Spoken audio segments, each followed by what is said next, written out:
ঢাকার ব্যস্ত শহরে চোখের সামনে যতটা স্বাভাবিক মনে হয়, পর্দার আড়ালে ঘটছে আরও চমকপ্রদ কাণ্ড।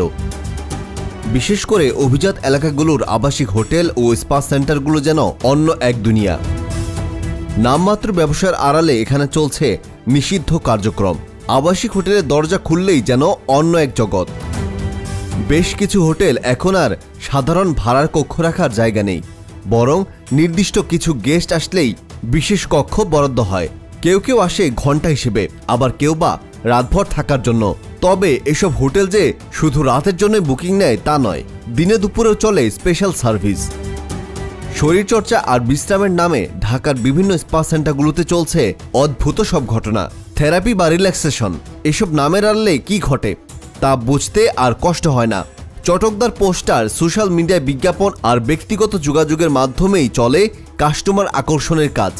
কিছু স্পা সেন্টার এমনভাবে গড়ে উঠেছে যেখানে সাধারণ মানুষ প্রবেশ করতেই পারে না।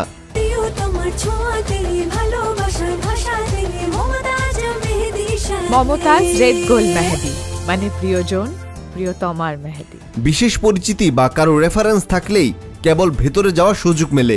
একবার সদস্য হলে স্পেশাল অফার, ডিসকাউন্ট এবং ভিআইপি সুবিধার সুযোগ মেলে।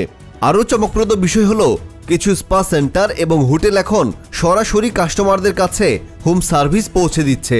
অনলাইনে বুকিং দিলেই নির্দিষ্ট সময়ে পছন্দের প্যাকেজ অনুযায়ী সেবা পৌঁছে দেওয়া হচ্ছে নির্ধারিত ঠিকানায়। এই গোপন ব্যবসা কাদের হাতে তা সাধারণ মানুষের পক্ষে বোঝা কঠিন। তবে যারা এই চক্রের নিয়ন্ত্রক, তারা অত্যন্ত দক্ষতার সাথে তাদের নেটওয়ার্ক পরিচালনা করছে।